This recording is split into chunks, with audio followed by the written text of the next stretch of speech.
Eilėraštis apie porą, kuri grįžusi paskutinį kartą iš kalnų, pajuto, kad yra jau nejauni abudu. Kalnai būna jauni, kalnai būna seni, mes jau buvom jauni, o kai esam po vieną, ar būnam vieni, vis tyliau gyveni, mes jau buvom jauni. Prieš akis rūko slėnis, baugus rūko slėnis, jame dar nesi ieškojusi draugo, jį grožis apgauna.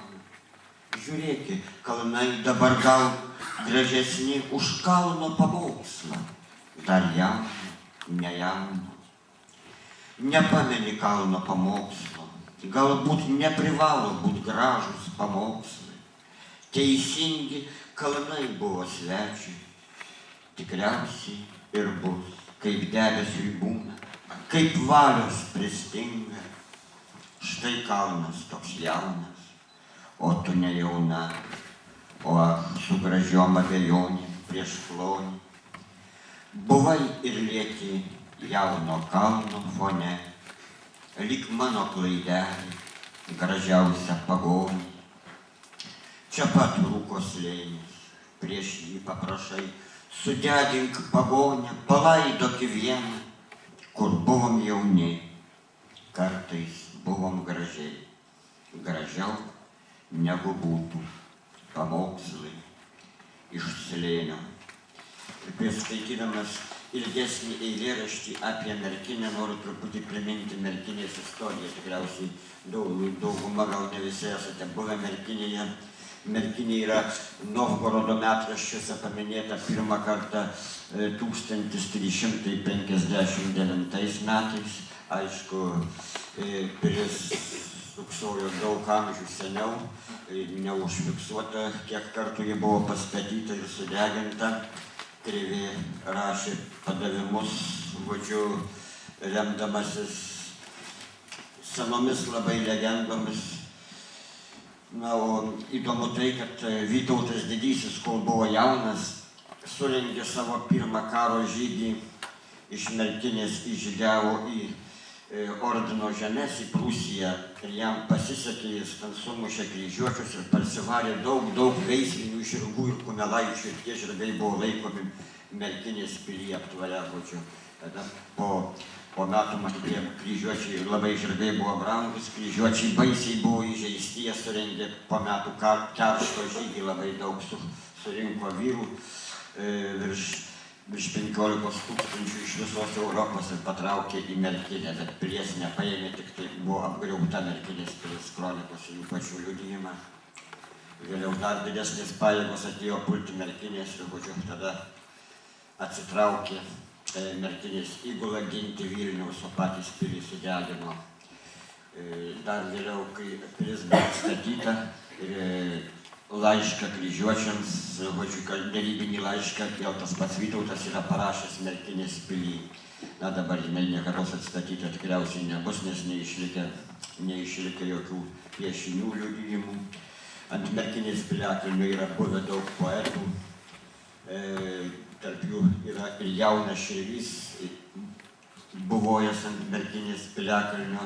Jis pokaryje labai neilgai Merkinėje dirbo mažatiražinę laikraštu, kad tai buvo pradėti kurti kolūkiai, ir, žodžiu, buvo mašinų ir traktorių stotis MTS, jisai buvo apsistojęs Merkinėje, tą laikraštuką redagavo. Aš dar, tai buvo leidžiama knyga apie Širvį, bandžiau surinkti liudijimus, bet jau buvo vėloka, išmirė daug ir toksai labai įdomus tokie gandeliai klausimai kilo.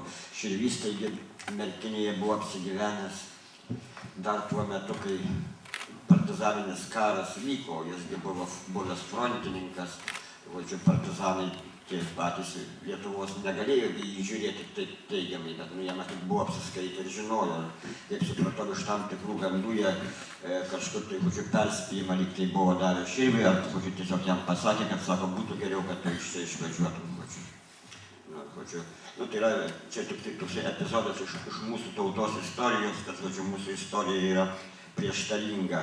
Va, pamačiau savo kraštietį jūsų mokykloje Vanago nuotrauką, taigi jis iš tų kraštų. Ir žodžiu, mes kartais į istoriją žiūrim labai vienareikšmiškai. Čia balta, čia juoda, iš tikrųjų. Tai istorija švyti visom spalvom. Mes lietuviai veržėmės būti lyderiais, gal todėl mūsų ir mažai pasaulyje. Eilėraštis, žodžiu, giesmė Merkinė. Paskutinių Merkinės pagonių kol kas neprakeiktas. Į naktį, kur tavo vėliai gal nebus nebyli, greitai išsiųstas būsiu ir tapsiu labai seniai baigtas, kaip laiškas kryžiuočiams rašytas Merkinės pily. Ten išdegs kartu paslaptys, šaltyje suabejosiu, savojų krikštu, vynu, moterimi vakare. Atrodys piliakalnis vėjai priimti bėglį ruošęs, bet kelio į pilį ir vartų į pilį nėra. Tu beveik nepasenusi, klausi, nejau nežinojau, kaip seka pagonį dievų pėdomis pėdsekys. Ir karalių mieste naktimis be žinios dingsta žmonės, patiems išvalgiausiems košmarui išdegins akis.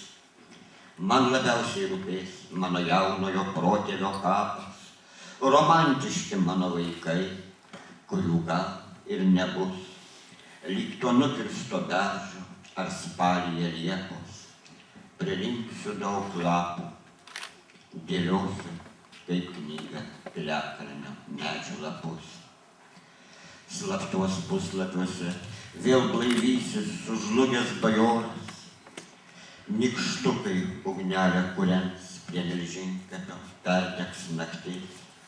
Ir ištarsiu skaidrėdamas dūmuose jums, mano broliai, garbė, pinigai, gražios moterys, man kas jau liks, man pagoniška saulė, pilni paslapties miško uoksai ir seserys su paprastais vėl sumaišę prastus savo vyrus ar priešus. Nejau niekada neišmoksiu žiūrėti į mirtį labai paprastai pro pirštus. Taip netektų regėti, kaip gyvą lavoną palaidos, nurėš dalį veido ir šuniui numes be klaidų. Mano draugas jaunystėje 2 kartus smogė dviveidžiui, o tas pasirodo turėjo gal 10 veidų. Ir nebėgo bičiulis, paskui prie jo kapo meldžiausi, apsaugoti saulę nežinomos knygos lapus.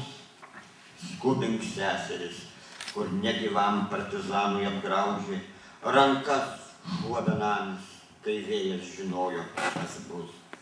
Gal karalius Vaza prieš pat mirtį tai jautė, paliepęs išnešti dar gyvą į aikštę. Beveik nebyli, išeini mano meilė iš mažo karališko miesto, iš laiško ar juodraščio mano Merkinės pily. Ar ne tavo dvaselė, kur gimusi grįžti mėgina, kai skersvėjai judina perlietus liūčių varpus.